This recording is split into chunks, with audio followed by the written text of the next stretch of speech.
दर्शकों, तिरंगा टाइम्स में आपका स्वागत है। मैं हूं इकबाल भारती। देश का माहौल किस कदर नफरत से भरा है। हर मोड़ हर डगर पर मुसलमान ही नहीं देश भी हारा है। टूटा फूटा शेर इधर हजम कर लेना, लेकिन सच्चाई से भरपूर है।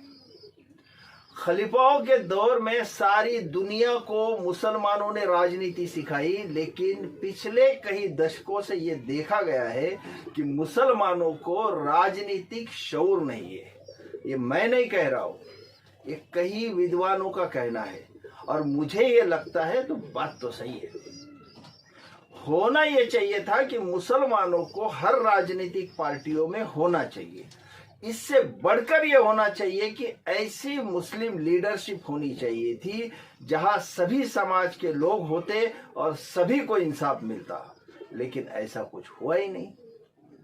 मुस्लिम समाज आगे ना बढ़े, उनकी लीडरशिप ना बने, इसके लिए बहुत सारी साजिशें हुई, लेकिन हमें कुछ खबर ही नहीं। तेरे ही साथ तेरे महफिलों में शामिल है, तेरे ही साथ तेरे महफिलों में शामिल है, तुझे खबर ही नहीं दुश्मन भी सफों में शामिल है। 3% है सभी पार्टियों में, यहां तक कि एमआईएम में भी है। सभी जगह आला मकाम पर है। मराठा सभी पार्टियों में है, दलित सभी पार्टियों में, सिख सभी पार्टियों में है, बौद्ध सभी पार्टियों में। मुसलमान ही ऐसा समाज है वन साइड झुका हुआ है। कांग्रेस और उनकी सहयोगी पार्टियों में मुसलमान तन मन धन से लगा हुआ है। कांग्रेस और उनकी सहयोगी पार्टियों को मुसलमानों ने हमेशा सत्ता तक पहुंचाने में अहम भूमिका निभाई है, अहम रोल निभाया है। मिला क्या? कुछ भी नहीं। सच्चर कमेटी की रिपोर्ट इसका सबूत है। खाया पिया कुछ नहीं, ग्लास तोड़ा 12 आना। ऐसी हालत हो गई है अब मुसलमानों को। अब मुसलमानों को अपनी जहानत का सबूत देना पड़ेगा, बताना पड़ेगा कि हम मजबूर नहीं मजबूत है। देश में जो राजनीति चल रही है वो सिर्फ सत्ता का खेल है, कोई विचारधारा नहीं है। सेक्युलर, समाजवादी, हिंदूवादी, मुस्लिमवादी, मार्क्सवादी और भी है, कोई विचारधारा नहीं है। सिर्फ सत्ता के लिए दिमाग लगाकर ये खेल खेला जाता है। राजनीति ऐसी हो रही है, हमें मालूम ही नहीं हमारा सौदा हो रहा है। हमें बीजेपी के नाम से डराया जाता है और खुद बीजेपी के गोद में जाकर लोग बैठते हैं। मैं आपको बताता हूं कि महाराष्ट्र ठाणे जिले में मुंब्रा कलवा विधानसभा क्षेत्र है, जिसमें मुंब्रा शहर है, जो मुस्लिम बहुल क्षेत्र है। विधानसभा में 60% मुस्लिम मतदाता है। 2009 से यह विधानसभा क्षेत्र बना, तब से यहाँ पर विधायक जितेंद्र आव्हाड है, एनसीपी शरद पवार गुट के। वो लगातार चौथी बार विधायक बने हैं, लेकिन करीब 16 साल से, एक बहुत बड़े लंबे समय से, इन्होंने एक भी विकास का काम नहीं किया। कोई इक्का दुक्का हो तो बात अलग है, लेकिन 16 सालों में इन्होंने एक भी विकास का काम नहीं किया। साहब मंत्री भी रहे तब भी एक भी काम इन्होंने नहीं किया। बातें तो इतनी बड़ी बड़ी करते हैं कि मानो मुंब्रा को स्मार्ट सिटी बना दिया, और वादे तो इतने बड़े बड़े हैं कि मुंब्रा को सिंगापुर बना देंगे। एक आमदार, एक मंत्री अपने शहर के लिए बहुत कुछ कर सकता है, लेकिन इन्होंने अच्छा काम तो दूर, बुरे काम जरूर किए जो शहर के नुकसान का सबब बन रहे हैं। हम सिलसिला चलाएंगे। यहाँ के लोगों ने इनको आमदार बनाया, मंत्री बनाया, साहब बनाया, बदले में इन्होंने शहर को क्या दिया? काम मुंब्रा शहर में हुए वो सब के सब महानगर पालिका के फंड से हुए। स्टेडियम हो, प्लेग्राउंड हो, कब्रिस्तान हो, ग्राउंड हो, स्ट्रीट लाइट हो, हॉस्पिटल हो, ये सब काम महानगर पालिका के फंड से करवाए गए। अच्छा, खास बात यह भी है कि ये सारे काम 2007 में पास हुए थे। ये साहब आमदार 2009 में हुए हैं। मतलब इन कामों में इनडायरेक्ट भी इनका कोई रोल नहीं है। रेलवे स्टेशन का काम भी रेलवे और महानगर पालिका की निधि से हुआ। और यह जो हर जगह कंक्रीट रोड की बात करते हैं, वह UTWT, यह केंद्र सरकार की योजना है। उस योजना के तहत यह काम हुआ है।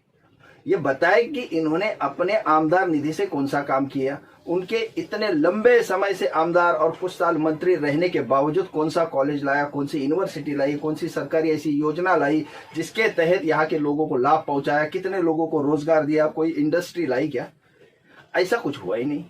दूसरों के कामों को क्रेडिट लेने का इनका अपना एक रिकॉर्ड है और इस रिकॉर्ड को शायद ही कोई तोड़ सकता है। इसमें देखो, और हाल ही में नगर परिषद का चुनाव हुआ, कोई विचारधारा नहीं, सत्ता के लिए कोई भी किसी से आघाड़ियां और कोई भी किसी से युति कर रहा है। महापालिका का चुनाव है, मुसलमानों के लिए सबसे बेहतर सबसे अच्छा ऑप्शन अजित दादा पवार की राष्ट्रवादी है। इनके पास सत्ता है, काम करने का जज्बा है। मुस्लिम समाज को इनकी जरूरत है, इन्हें मुस्लिम समाज की जरूरत है। वक्फ बोर्ड के किसी भी काम को करवाना है तो सभी पार्टियों के मुस्लिम नेता इन्हीं के पास जाते हैं। सरकार में कोई काम होता है तो इन्हीं के पास जाते हैं। हमारे आमदार तो कहते हैं कि ना हम राज्य सरकार में है, ना हम केंद्र सरकार में है, ना हम महानगर पालिका में सत्ता में है, हमारी कोई सुनता ही नहीं। तो बताइए इनको वोट क्यों दे, इनके पार्टी को वोट क्यों दे? एक कैसा फेंकते हैं, कैसा लोगों को बेवकूफ बनाते हैं, इसकी एक झलक आपको दिखाता हूँ। देखो, आने वाले दिनों में इधर सीबीएसई स्कूल आएगी, इधर कॉलेज आएगा। फेंको फेंको अपनी पूरी शक्ति के साथ फेंको। इधर स्लॉटर हाउस आएगा, इधर शादी खाना आएगा, इधर टेक्निकल स्कूल आएगी। भाई साहब कुछ ज्यादा नहीं हो गया ये? मतलब कुछ भी। वाह वाह वाह, क्या मुस्कुराहट है। हाय हाय, मैं मर जाऊं। बस इसी तरह इनकी तुतारी बजती है। आपको वीडियो कैसे लगा और इनकी हंसी कैसी लगी, इसके बारे में कमेंट जरूर करना। अब मैं कलवा मुमरा क्षेत्र के चुनाव पर आता हूं। यह चुनाव तरक्की के रास्ते भी खोलेगा और बंद भी कर सकता है। व्यक्तिगत तौर पे विधायक जितेंद्र आव्हाड मेरे लिए अच्छे आदमी है। मेरा फोन उठाएंगे, बात करेंगे, आगे से पूछेंगे कुछ चाहिए क्या, नहीं बोले तो जबरदस्ती देंगे, फिर निप्पल लेके बैठना है। अगर नहीं लिए और उंगली कर दी तो ये बंबू कर देते हैं। मेरे लिए अच्छा और शहर के लिए अगर आदमी सही नहीं है तो मेरा जमीर कैसे गवारा करेगा? जमीर कहता है इतना भी झेलो मत, जन्नत में जाने का इरादा नहीं है क्या? दूसरी तरफ नजीब मुल्ला है। व्यक्तिगत तौर पे मैं इनसे नाराज हूं। बंदा फोन ही नहीं उठाता। बहुत धक्के खाने के बाद अगर मिले तो 5-7 मिनट बात करेंगे, बात खत्म। लेकिन काम करने के मामले में इनका कोई हाथ पकड़ नहीं सकता। एक नगर सेवक रहते इनके इतनी चैरिटी कोई कर नहीं सकता। किसी सार्वजनिक कामों के लिए इनके जैसा फंड कोई निकाल नहीं सकता।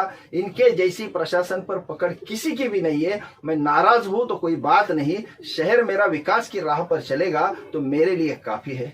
जब जब बंदे की आंख खुली रहती है तब ये किसी ना किसी काम में लगा रहता है, तो फोन कहां से उठाएगा? विधायक जी के पास विकास कामों पर बोलने के लिए कुछ भी नहीं है। उनकी उस हंसी ने उनका स्वभाव, उनकी नीयत, उनकी राजनीति सब कुछ बता दिया। अब इनके पास एक ही हथियार है जो दशकों से चलता आ रहा है, वो है बीजेपी। वास्तविक बीजेपी का एनसीपी का सोच का कोई रिश्ता नहीं है। सत्ता का रिश्ता है, जिसकी जितनी हिस्सेदारी उसकी उतनी भागीदारी। अब देखो, यहाँ अजित दादा पवार की राष्ट्रवादी लड़ रही है।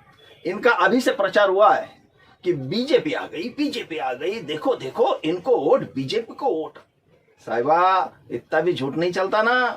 खुद हमारे विधायक जी बीजेपी के पैनल में मुंबई क्रिकेट एसोसिएशन का चुनाव लड़े, जीते, पद भी ले लिया, तब तो बीजेपी अच्छी लगी। ऊपर से मुमरा के नौजवानों का खेल का मैदान भी बीजेपी को दिया, सॉरी एमसीए को दे दिया।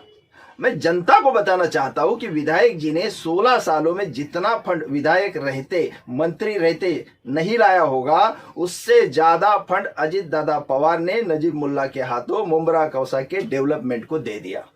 181 करोड़, वो भी सिर्फ 3 महीने में। अभी बीजेपी के साथ सत्ता में भागीदारी है तब लाया। हमारे विधायक जी से एक पत्रकार भाई ने पूछा कि नजीब मुल्ला ने इतना फंड लाया, तब विधायक जी ने कहा कि उनके पास तिजोरी की चाबियां हैं और वो 1000 करोड़ भी ला सकते हैं। सवाल यह है कि तब क्यों नहीं कहा कि राष्ट्रवादी एपी मतलब अजित दादा पवार की पार्टी मतलब बीजेपी है। पिंपरी चिंचवड सहित पुणे सहित कई जगह पे अजित दादा पवार और शरद पवार साहब के पार्टी का गठबंधन है। तब जनता यही समझे कि बीजेपी के साथ गठबंधन है। अजित दादा पवार की पार्टी को ताकत देंगे तो शहर में एक बहुत बड़ा बदलाव आएगा। उलमा हमारे रहबर है। झूठे विकास के दावे और मौका परस्त सेक्युलरिज्म पर गौर करे और कौम की रहबरी करे, यही उनसे गुजारिश है। पत्रकारिता से जरा हटकर मैंने अपनी बात रखी। आपने अगर चैनल को सब्सक्राइब नहीं किया है तो कर लेना। और भाई ये तो सिर्फ झांकी है, मसाला अभी बाकी है। वीडियो को भरपूर शेयर करो, साथ में क्यूआर लगाया हूं। आप हमारी ताकत बनेंगे, हम आपकी ताकत बनेंगे।